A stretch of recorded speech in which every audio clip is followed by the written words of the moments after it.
నమస్కారం. ప్రతిధ్వని కార్యక్రమానికి స్వాగతం. చేనేత రంగానికి జవసత్వాలు అందించడంతో పాటు వారసత్వ కళను బతికించుకునే లక్ష్యంతో ఆగస్టు 7ను జాతీయ చేనేత దినోత్సవంగా జరపాలని కేంద్రం నిర్ణయించింది. ఈ ఉత్సవాలను ఘనంగా నిర్వహించాలని అన్ని రాష్ట్ర ప్రభుత్వాలను కోరింది. జాతీయ దినోత్సవాన్ని ప్రధాని మోదీ చెన్నైలో ప్రారంభిస్తారు. చేనేత రంగం గత కొంతకాలంగా సంక్షోభంలో కొట్టుమిట్టాడుతోంది. ఈ నేపథ్యంలో చేనేత పరిశ్రమ పట్ల జాగృతి పెంచి ఆ రంగాన్ని అన్ని రకాలుగా అభివృద్ధి చేయడంపై ప్రభుత్వం దృష్టి పెట్టనుంది. రేపు తొలి జాతీయ చేనేత దినోత్సవం సందర్భంగా ప్రతిధ్వని చర్చను చేపట్టింది. చర్చలో పాల్గొంటున్న ప్రముఖులు పులికుద్దు సురేష్ గారు, చేనేత విజ్ఞాన విధాన కేంద్రం నిర్వాహకులు గడ్డం జగన్నాథం గారు, ఆప్కో మాజీ అధ్యక్షులు రాపోలు సుధాకర్ గారు, చేనేత రంగ నిపుణులు కూరపాటి రమేష్ గారు, చేనేత కార్మిక సంఘం ప్రధాన కార్యదర్శి.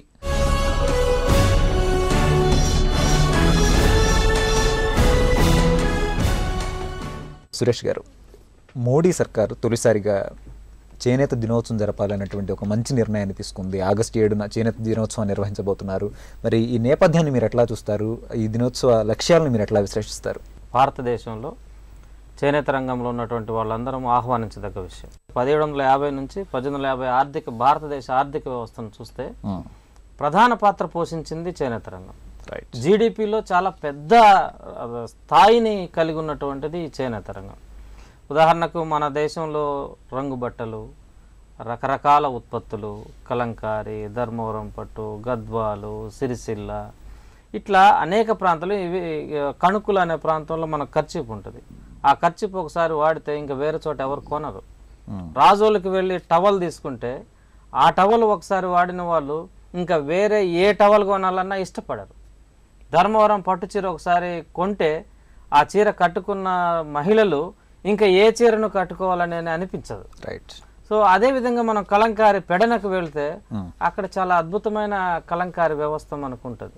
అటువంటి చేనేత రంగాన్ని ఈరోజు ఒక ఉత్సవ దినంగా మనం చేసుకునే, అంటే దేశ ప్రజలందరూ కూడా, ఎందుకంటే 1942లో క్విట్ ఇండియా ఉద్యమం వచ్చినప్పుడు 3.5 నెలల పాటు మొత్తం అహ్మదాబాద్ పరిశ్రమలన్నింటినీ స్తంభింపజేసినటువంటి చరిత్ర చేనేత రంగానికి ఉంది.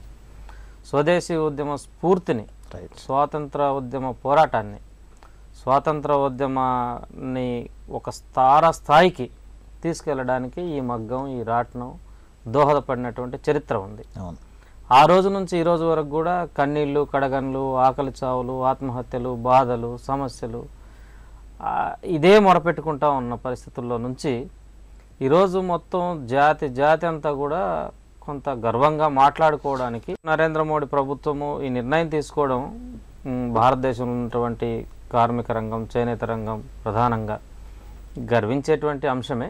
కానీ అదే స్థాయిలో మేము ఆశిస్తుంది ఏంటంటే, ఈరోజు వరకు జాతీయ చేనేత విధానం లేదు భారతదేశంలో.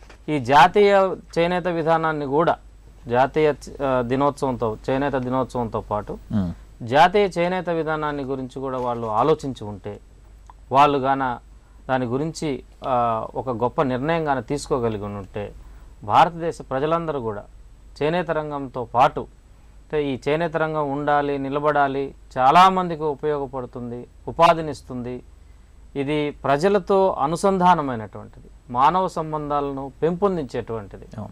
ఇటువంటి వ్యవస్థను నిలబెట్టుకోవాలని తాపత్రయపడుతూ, ఆలోచిస్తూ, ఆశిస్తున్నటువంటి ప్రజలందరికీ కూడా ఇది ఆహ్వానించేటువంటి విషయం. జగన్నాథం గారు, ప్రస్తుతం తెలుగు రాష్ట్రాల్లో చేనేత రంగ స్థితిగతులను మీరు ఎట్లా విశ్లేషిస్తారు? ఏమేమి సమస్యలు ఉన్నాయంటారు? ప్రధానమంత్రి గారు చేనేతను గుర్తించి ఈ జాతీయ దినోత్సవం జరుపుకోవడం మనందరికీ కూడా చేనేత వాళ్ళకు గర్వకారణం. ప్రధానంగా చేనేత విధానం అనేది లేకపోవడమే మన రాష్ట్రంలో కానివ్వండి, భారతదేశం మొత్తంలో కానివ్వండి, మన చేనేతకు ఒక గొడ్డలి పెట్టు లాంటిది. చేనేతలో సాధన వచ్చినప్పటికీ ఇప్పటికీ మనం చూసినట్టయితే ఒక విధానం లేదు, ఒక విజన్ లేదు. దీన్ని పూర్తిగా నాశనం చేయడానికే వర్గాలు ప్రయత్నించేట్టుగా ఇప్పటి వరకు మనకు ప్రధానంగా కనబడుతున్నది అనిపిస్తుంది. వాస్తవం కూడా ఒకప్పుడు 1,60,00,000 మంది ఉన్నటువంటి ఈ వృత్తిలో ఉన్నటువంటి వారు ఈరోజు మనకు ప్రభుత్వం ఇచ్చిన ఫిగర్స్ ప్రకారం 43 లక్షలకు వచ్చినామంటే అదే నిదర్శనం. ముఖ్యంగా ఏదైతే మిల్లు వస్త్రాల పోటీ అనుకోండి, విదేశీ వస్త్రాల పోటీ వల్ల మన దేశంలో ఈ వృత్తి అడుగంటింది. అంటే సర్వసాధారణం, యాంత్రిక యుగంలో ఇట్లాంటిది సర్వసాధారణం. ఒక టెక్నాలజీ వచ్చినప్పుడు ఈ ఈ దానికి సంబంధించిన వృత్తులన్నీ కూడా కుల వృత్తులన్నీ కూడా నాశనం అవుతున్నది మనకు మామూలే. అయితే ముఖ్యంగా మన భారతదేశంలో ముఖ్యంగా ప్రతి ప్రధాన పంట దాంతో దారం ఉత్పత్తి అవుతుంది. దారంతో మనం వస్త్రం తయారు చేయొచ్చు. అయితే మన వాళ్ళకి దానిపైన పత్తిపైన మన వృత్తిపైన విజన్ లేక మనం పత్తిని దూదిని అంటే వేరే దేశాలకు బేళ్లను పంపి ఆ దారము బట్ట తయారైనాక బట్టను మనం కొంటున్నాం. అదే కనుక మనం ఒకవేళ మన రాష్ట్రాలలో కానివ్వండి మన దేశంలో కానివ్వండి ఆ కన్వర్షన్ అనేది దాన్ని యొక్క విజన్ మనం పెట్టుకొని మనం పనిచేసినట్టయితే కోట్లాది మందికి మనం పని కల్పించే వాళ్ళం అవుతాం. మానవ వనరులను నిజంగా ఉపయోగించుకునే వాళ్ళు అవుతాం. ఇప్పుడు వ్యవసాయం చేసేవాళ్ళు వ్యవసాయం తర్వాత ఒక సీజన్ తర్వాత వ్యవసాయ వృత్తి అయిపోయిన తర్వాత వాళ్ళు ఐడియల్గా ఉంటారు. మన వాళ్ళందరూ నినాదం ఏం చేస్తారంటే ప్రతి ఒక్క వ్యవసాయదారునికి ఒక డైరీ బర్రె ఉండాలన్నట్టుగా ఒక మొగ్గం ఉంటే దాంట్లో కూడా వృత్తి అంటే మనకు ఉపాధి అనేది దొరుకుతుంది, ప్లస్ ఉత్పత్తి అనేది కూడా జరుగుతుంది. ముఖ్యంగా కోట్లాది మందికి మనం ఉత్పత్తి కలిగించిన వాళ్ళు అవుతాం. అయితే ఈరోజు టెక్స్టైల్ రంగంలో వేరే దేశాలకు మనకున్న పోటీ ఏంటంటే బల్క్ ప్రొడక్షన్ చేస్తారు. గ్రే క్లాత్ కానివ్వండి, ప్రింటింగ్ కోసం కానివ్వండి. ఇప్పుడు వేరే దేశాలలో ఈ వార్పు వెబ్ సిస్టమ్ లేదు. మన దగ్గరనే ఈ వార్పు వెబ్ సిస్టమ్, వేరే దగ్గర అంతా ప్రింటింగ్ టెక్నాలజీ ఉంది. ఇప్పుడు ఆ ప్రింటింగ్ టెక్నాలజీకి పోటీగా మనం తట్టుకోలేకపోతున్నాం అనేది చాలా మందిలో ఉన్న అపోహ. అయితే ప్రధానంగా దీనికి ఒక విజన్ పెట్టి మనం ఇప్పుడు ఇన్ని మొగ్గాలు ఉన్నాయి, ఈ టైపుగా మనం ఉత్పత్తి చేయాలా, ఈ బట్ట ఉత్పత్తి చేయాలని ఒక విజన్ తోటి ఉత్పత్తి చేసి అందరికీ పని కల్పించినట్టయితే ప్రతి ఒక్క చేనేత కార్మికుడికి ఉపాధి దొరుకుతుంది, మనకు ఉత్పత్తి వస్తుంది, మన జీడిపి పెరుగుతుంది. ఇప్పటికైనా ప్రధానమంత్రి గారు ఏదైతే జాతీయ చేనేత దినోత్సవంగా ప్రకటించినందుకు ఒక విధానం చేనేత పాలసీ ఉండాలి. మనకు ఇండస్ట్రియల్ పాలసీ ఉంది, అగ్రికల్చర్ పాలసీ ఉంది, ఇంకా ఎన్నో రకాల రక్షణ పాలసీ ఉంది, అన్ని పాలసీలు ఉన్నాయి. కానీ ప్రత్యేకించి చేనేత మినము మనకు పాలసీ లేదు. ఖచ్చితంగా చేనేత పాలసీ రావాలా, చేనేత విజన్ ఉండాలా. సుధాకర్ గారు, ఈరోజు చేనేత రంగం సంక్షోభంలో వెళ్ళడానికి మూలాలు ఎక్కడున్నాయంటారు? లోపం ఎక్కడ జరిగిందంటారు? రేపు 7వ తారీఖు నాడు జాతీయ చేనేత దినోత్సవం జరుపుకుంటున్న భారతదేశ ప్రజలందరికీ నా యొక్క శుభాకాంక్షలు తెలియజేస్తున్నాను. ముఖ్యంగా మరి చేనేత దినం పండుగ జరుపుకుంటున్న సందర్భంగా రేపు జరగబోయే అఫీషియల్ ప్రోగ్రామ్ ఏదైతే ఉందో సెంట్రల్ గవర్నమెంట్లో మరి చాలా రకాల స్కీమ్స్, చాలా రకాల పాలసీస్ డిక్లేర్ చేస్తారని మరి ఈ రంగం నిపుణులు, రంగంలో ఉన్న చేనేత కార్మికులు ఎదురు చూస్తున్న సందర్భం. అలాంటి ఎక్స్పెక్టేషన్ దాంట్లో ముఖ్యంగా రాష్ట్ర పరిధిలో ఆలోచన చేసినప్పుడు మరి పని కల్పించడం ముఖ్యం. పనికి కావాల్సిన ముడిసరుకు ఏర్పాటు చేయాల్సిన అవసరం ఉంటుంది. తర్వాత మార్కెటింగ్, ఈ 3 రకాల మీద దృష్టి పెట్టినట్టయితే ప్రతి ఒక్కరు కూడా పని కల్పించిన వాళ్ళం అవుతాం. ఈ బేసిక్ ఫెసిలిటీస్ ఇవ్వగలిగితే అందరి రంగాల్లో ఉన్న వాళ్ళు ప్రతి ఒక్క కళాకారుడికి రకరకాల వాళ్ళ యొక్క డిజైన్స్ బట్టి వాళ్ళ యొక్క వర్క్ను బట్టి మనం పని కల్పించే అవకాశం ఉంటుంది. ఈ మార్కెటింగ్ డెవలప్ చేసినప్పుడే ఇవన్నీ బాగుపడతాయని నా యొక్క ఆలోచన. ఇప్పుడు ప్రభుత్వ పరంగా ఇప్పటివరకు తీసుకున్నటువంటి చర్యలు ఎట్లా ఉన్నాయంటారు? అవి ఏమైనా చేనేత రంగానికి ఉపయోగపడ్డాయా, లేదంటే ఇంకా చేయాల్సిన అవసరం ఉందా? అదే సార్, నేను అది అట్టడుగు వాళ్ళ వరకు ఏ స్కీమ్స్ కూడా రావట్లేదు. ఏమైనా కార్పొరేషన్స్ లెవెల్లో, ఆప్కో లెవెల్లో పని జరుగుతుంది, లేదంటే కొన్ని కంపెనీ అంటే వాట్ ఎవర్ సైడ్లో జరుగుతుందని డీప్గా కార్మికుల వరకు రావట్లేదు. రమేష్ గారు, మీరు చేనేత రంగానికి సంబంధించి కేంద్ర రాష్ట్ర ప్రభుత్వాలు అందిస్తున్నటువంటి సహకారాన్ని ఎట్లా చూస్తారు? ఈరోజు క్షేత్రస్థాయిలో ప్రభుత్వాలు ప్రవేశపెట్టినటువంటి పథకాల యొక్క ఫలితం చేరిందంటారా? చేనేత రంగం పట్ల కానీ చేనేత కార్మికుల ఉపాధి పట్ల కానీ ప్రభుత్వం ఒక నిర్దిష్టమైనటువంటి పాలసీ లేకపోవడం వల్లే ఈరోజు చేనేత కార్మికులు ఉపాధి కోల్పోతున్నారు. పెరుగుతున్నటువంటి నిత్యావసర ధరలకు అనుగుణంగా కనీస వేతనాలు అందక అర్ధాకలితో అలమటిస్తూ ఆపుల పాలవుతున్నటువంటి పరిస్థితి ఉంది.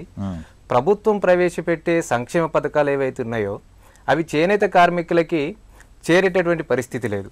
చేనేత రంగం ప్రధానంగా సంక్షోభంలో కూరుకుపోవడానికి, చేనేత కార్మికులు ఆకలి చావులకి, ఆత్మహత్యలకు గురి కావడానికి కానీ, వలసలు వెళ్ళడానికి కానీ ప్రధానమైనటువంటి కారణం చేనేతను జౌళి రంగాన్ని కలిపి బడ్జెట్లు ప్రవేశపెడుతున్నారు. ఈ కలిసి బడ్జెట్ ప్రవేశపెట్టినప్పుడు చేనేత రంగాన్ని పౌర రంగం చాలా దెబ్బతీస్తున్నటువంటి పరిస్థితి ఉంది. మార్కెట్ సంక్షోభంలో చేనేత రంగం వస్తుంది. కాబట్టి చేనేతకి ఈరోజు జాతీయ చేనేత దినోత్సవం రేపు జరుపుకోబోతున్నాం. ఈ జాతీయ చేనేత దినోత్సవం జరుపుకుంటే అదే ఒక సంబరం. కానీ ఆ సంబరాలు ఎక్కువగా జరగాలంటే, చేనేత కార్మికులు ఇంట్లో వెలుగులు నిండాలంటే ఆ జాతీయ చేనేత దినోత్సవం రోజు జాతీయ పాలసీని ప్రవేశపెట్టాలి. ఆ జాతీయ పాలసీని ప్రవేశపెట్టకుండా, వాళ్ళ ఉపాధి కోసం ఆలోచించకుండా, వారి సంక్షేమం కోసం ఆలోచించకుండా, వాళ్ళ అభివృద్ధి గురించి ఆలోచించకుండా జాతీయ చేనేత దినోత్సవం జరుపుకుంటే సంతోషం ఏం లేదు. కాబట్టి ఈరోజు జాతీయ చేనేత దినోత్సవం రోజు ఒక జాతీయ పాలసీని, రాష్ట్ర పాలసీని కూడా తీసుకురావాలి. సురేష్ గారు, చేనేత దినోత్సవం సందర్భంగా చేనేత రంగానికి ఒక జవసత్వాలు ఇవ్వాలి, పూర్వ వైభవాన్ని తీసుకురావాలి అంటే ప్రభుత్వాల ప్రణాళికలు ఎట్లా ఉండాలంటారు? ఏ దిశలో చర్యలు ఉన్నట్లయితే ఆశించిన లక్ష్యం నెరవేరుతుంది? చాలా స్పష్టంగా అనేక కమిటీలు వచ్చాయి. ఈ ప్రభుత్వాలు ఆ కమిటీలని పరిగణలోకి తీసుకోవట్లేదు. నివేదికలు వాళ్ళకు అనుకూలంగా రూపొందించుకునే ప్రయత్నాలు జరుగుతున్నాయి. వాటి వల్ల ఏం ప్రయోజనం లేదు. Principal secretary textiles and industries department నుంచి సురోన సుధాకర్ రెడ్డి గారు స్టాండింగ్ కమిటీ చైర్మన్గా వచ్చినప్పుడు అప్పుడున్న ప్రిన్సిపల్ సెక్రటరీ గారు చాలా క్లియర్గా చెప్పారు, ఇప్పుడు దాకా భారతదేశంలో సొసైటీలకే పరిమితం అయ్యాము, మిగతా అవుట్ ఆఫ్ ద సొసైటీస్ 82-83% మంది బయట ఉన్నారు, సొసైటీలకు బయట. వాళ్ళని మనం ఇంతవరకు పట్టించుకోలేకపోయామని చాలా బాధపడి ఆ నివేదికలో రాస్తాడు.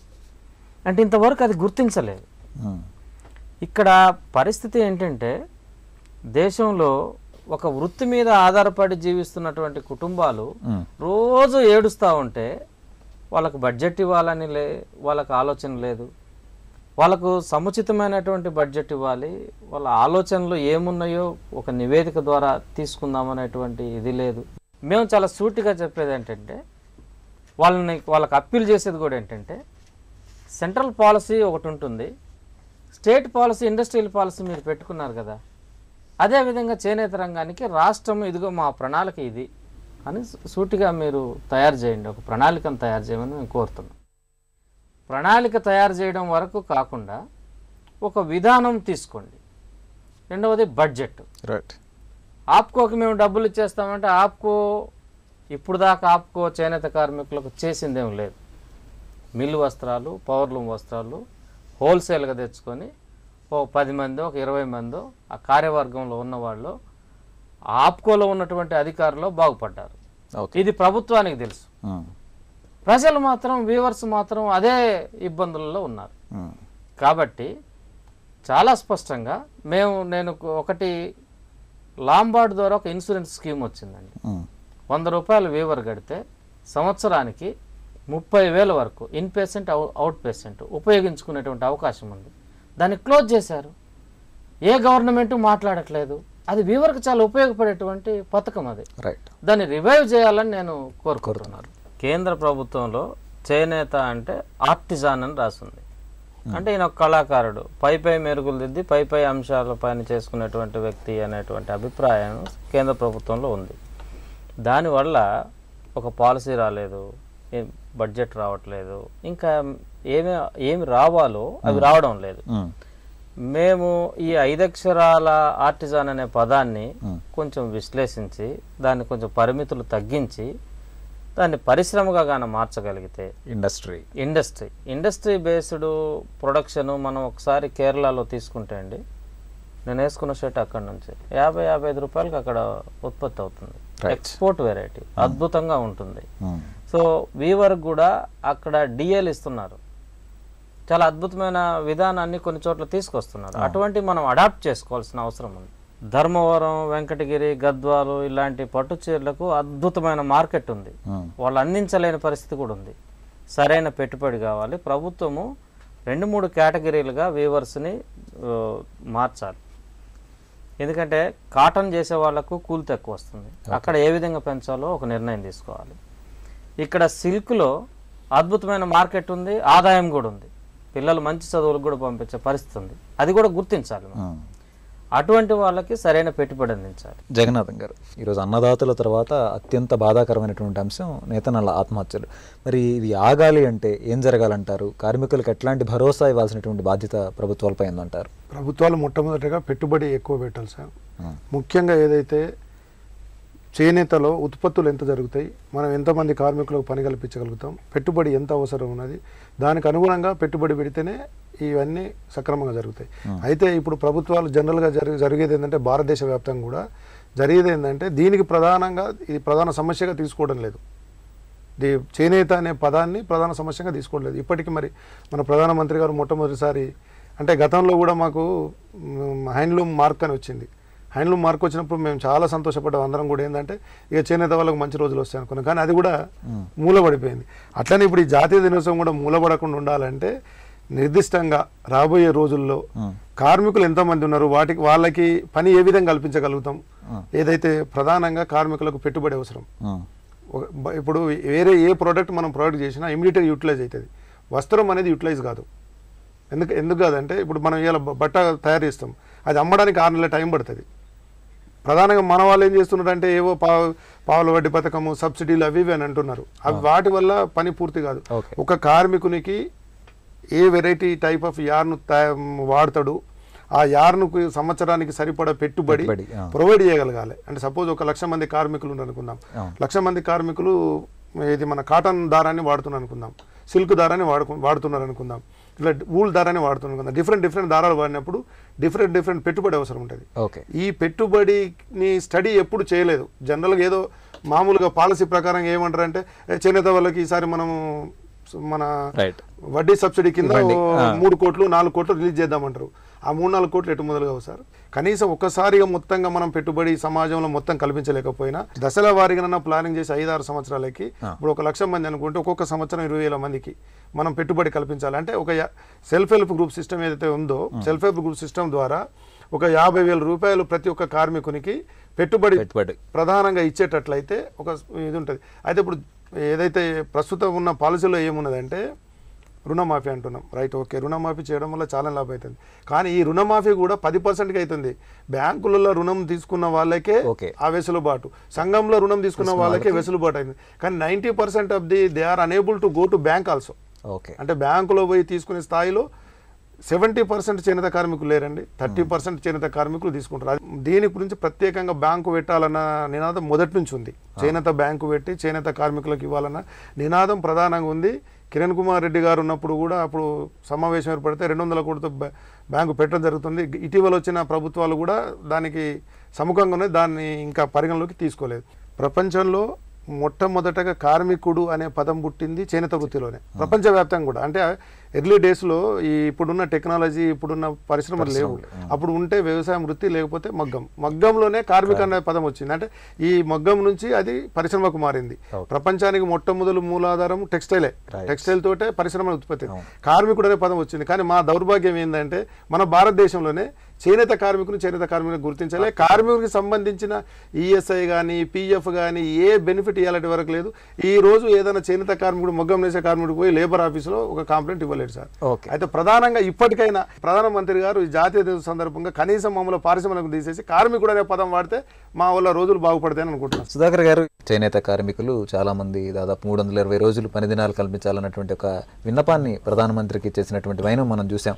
దీంతో పాటుగా ఏం జరగాలంటారు? జాతీయ చేనేత దినోత్సవం సందర్భంగా ఈ రంగం అభివృద్ధి జరగాలి అంటే మీరు ఏ అంశాల్లో మార్పు రావాలని చెప్పి కోరుకుంటారు? ముఖ్యంగా సార్ 320 దినాలు పని దినాల కంటే ఉన్న టైంలోనే మనం పని కల్పించలేని పరిస్థితుల్లో ఈరోజు ఉన్నాం.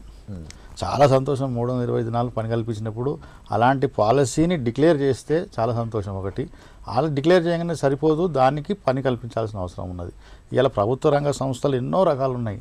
మరి పని కల్పించాలనుకున్నప్పుడు ఒక 2 డిపార్ట్మెంట్స్ కూడా ఆర్డర్ ఇచ్చి మరి రాష్ట్రాల వారీగా ఇప్పుడు విడిపోయిన తర్వాత కూడా ఈజీగా మోల్డ్ చేసుకునే అవకాశం ఉంది ఇంతకుముందుకు ఇప్పటికీ.